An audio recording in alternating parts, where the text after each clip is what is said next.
Hello बच्चों, let's read the following question. A conducting circular loop of radius r carries a constant current I. एक conducting circular loop दिया है जिसका radius r है, उसमें constant current है I. It is placed in a uniform magnetic field B vector such that B vector is perpendicular to the plane of the loop. उसको हमने uniform magnetic field में रखा जो कि प्लेन ऑफ लूप की क्या है परपेंडिकुलर डायरेक्शन में है. The magnetic force acting on the loop is, तो लूप पे कितना मैग्नेटिक फोर्स एक्ट करेगा. I r b vector 2 pi r I into b vector 0 or pi r I into v vector.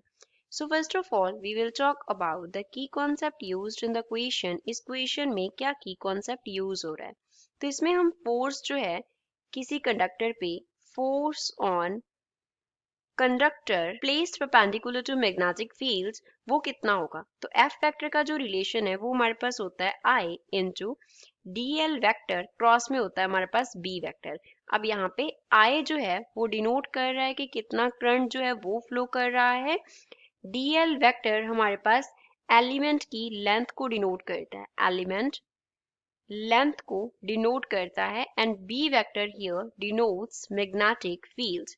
B vector क्या है, magnetic fields को denote कर रहा है. अब इस क्वेश्चन को सॉल्व करते हैं. हमें दिया है कंडक्टिंग सर्कुलर लूप. इस तरीके से हमने लूप कंसिडर कर लिया. अब यहाँ पे ये पॉइंट जो है वो सपोज ए है और ये पॉइंट जो है वो बी है. ये वाला जो हमारे पास करंट एलिमेंट इतना बन गया, इसका जो लेंथ है सपोज वो कितना है, dl है. अब इसमें से करंट जो है वो I फ्लो कर रहा है. इसका जो रेडियस है वो कितना है, r के इक्वल है.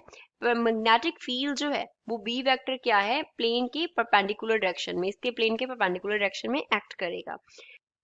तो जो फोर्स होगा ऑन आर्क, हमने आर्क कंसिडर किया है ए बी, तो उसके ऊपर जो फोर्स होगा सपोज वो है F1 वेक्टर, तो वो इक्वल होगा कि इसके कितना करंट फ्लो कर रहा है इनटू उसका लेंथ कितना है, that is DL vector cross में magnetic field that is capital B vector. इस एलिमेंट पे जो फोर्स एक्ट करेगा इसके इक्वल एंड ऑपोजिट हम इक्वल डायरेक्शन, इक्वल जो है सामने इसकी हम और दूसरा एलिमेंट कंसिडर कर लेते हैं. सपोज वो है हमारे पास सी डी, तो सी डी पे कितना फोर्स एक्ट करेगा, सी डी पे भी फोर्स यही एक्ट करेगा, आई dl vector cross b vector.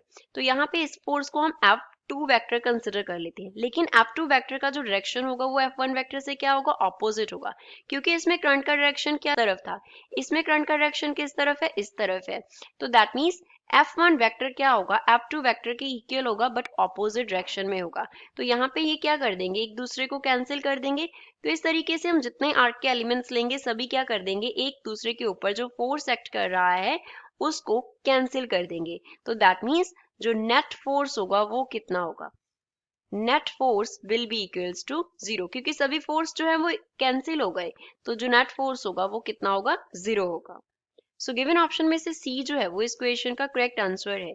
I hope you understood well. Thanks.